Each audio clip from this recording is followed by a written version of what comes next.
Ainda estava escuro quando deixamos o Porrinho. Minha esposa amanheceu com a alergia ainda mais forte do que no dia anterior. Mesmo assim, seguimos. Saímos de Oporrinho rumo à Redondela no dia 6 de setembro. Como estávamos hospedados no início da cidade, ainda de madrugada, tivemos que atravessá-la inteira, até reencontrar as setas amarelas que indicam o caminho. Queríamos sair bem cedo, antes do horário do café da manhã da pensão. Dessa maneira, na noite anterior, combinamos com eles para nos servirem um café simples, pão com manteiga e café com leite. E assim partimos ainda sem a luz do dia. O cenário estava espetacular. Nos pés, um novo convite. No ar, frio. E na previsão, chuva. Reza a lenda que na Galícia sempre chove. E dessa vez choveu. Depois de cruzarmos a cidade, encontramos outros peregrinos em um café carimbando as credenciais. Aproveitamos a parada, carimbamos as nossas e seguimos. Estávamos a menos de 100 km de Santiago. Pouco depois, ao cruzarmos a autovia das Rias Baixas, que liga Vigo a Beneventes, a chuva despencou de vez. O caminho, mais uma vez, lembrava-nos de algo essencial: saber parar. Parar para vestir os impermeáveis, parar para proteger a mochila. Uma dica desta etapa: independente da época do ano, leve sempre um impermeável, para você e para a mochila. Na Galícia, a chuva pode chegar a qualquer momento. Por isso, com a previsão de chuva, deixamos o anorak, o poncho e a capa da mochila separados e à mão. Quando a chuva caiu, foi rápido vesti-los. Protegidos, seguimos por um trecho acompanhando a autoestrada que liga o Porrinho à Redondela, em direção a Mos. O caminho alternava entre estradas e caminhos rurais, e aos poucos as joias do patrimônio galego iam surgindo. A altimetria indicava que alcançaríamos cerca de 200 metros de altitude na subida a Santiaguinho de Antas. Nem todo desafio do caminho aparece no mapa. Chuva constante, calor acumulado sob o poncho, mas a paisagem ajudava. As vilazinhas, os vinhedos, os pinhais, tudo ia distraindo o cansaço. Em um pequeno ponto de descanso, encontramos mesas, uma fonte e um monumento dedicado a Maria Magdalena Domingues, poetisa de Mos. Fizemos uma breve pausa antes de seguir, ainda sob chuva persistente. Ao chegarmos a Mos, conhecemos o Paço dos Marqueses de Mos, construído entre 1710 e 1720, um típico solar galego em forma de L, que foi residência dos marqueses até ser incendiado pelas tropas francesas no início do século XIX. Hoje, reabilitado, recupera sua imagem original. Ali perto está a igreja de pedra de Santa Baia de Mos, ou Santa Eulália de Mos, renascentista do século XVI. Ela é conhecida por esses dois nomes, Santa Baia de Mos, em galego, e Santa Eulália de Mos, em português e espanhol. Ambos se referem à mesma santa, Santa Eulália de Mérida, que são apenas variações linguísticas tradicionais da Galícia. Por fora, parece mais uma das muitas igrejas do caminho. Por dentro, surpreende. Um daqueles lugares que pedem silêncio e carregam uma curiosidade. Nas proximidades, um cruzeiro e uma fonte. E ali, mais uma daquelas situações que só o caminho proporciona.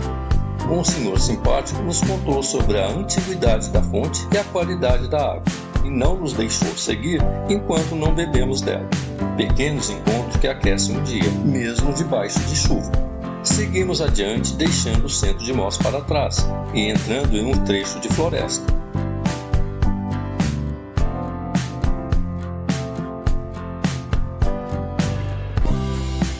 A subida até Santiaguinho era íngreme, contínua e sob chuva.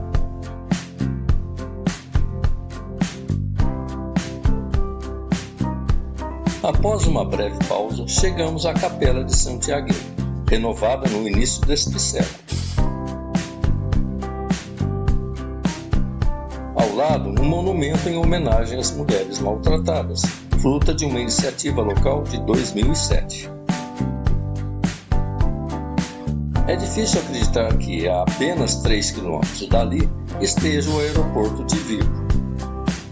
Pouco depois, encontramos um miliário do século II a.C., parte da antiga Via Romana 19, mais um sinal de que o caminho liga não apenas lugares, mas tempos. Alguns metros acima, atingimos a altitude máxima do dia. Dali em diante, era só descer. Redondela começava a surgir à frente. A chuva apertou mais uma vez, justamente ao entrarmos na floresta novamente. E, curiosamente, as árvores passaram a nos proteger um pouco. Redondela é conhecido como a Vila dos Viadutos, por seus 2 grandes viadutos ferroviários do século XIX, hoje classificados como bens de interesse cultural, o Viaduto de Madrid e o Viaduto de Ponte Vedra. Próximos ao de Ponte Vedra está a estátua de um peregrino. Claro que paramos para uma foto, um pequeno respiro depois de um dia inteiro caminhando sob chuva. Saímos então do caminho em direção à nossa hospedagem.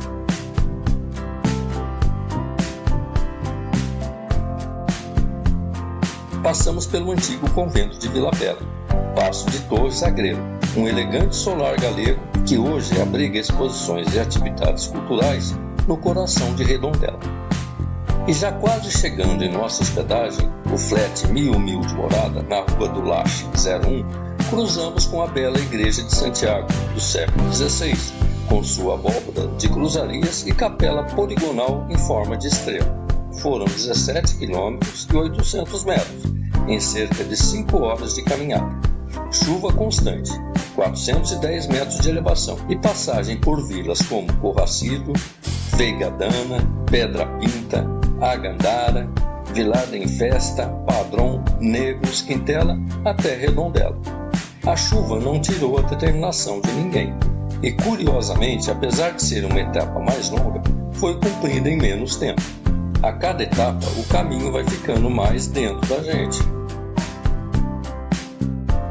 Almoçamos no La Barraca de Fred, um menu de peregrino a €8,50.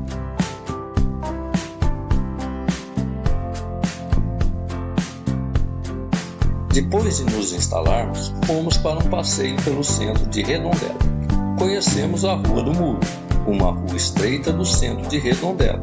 Os chapéus suspensos parecem vigiar o caminho, lembrando que aqui até os detalhes contam histórias.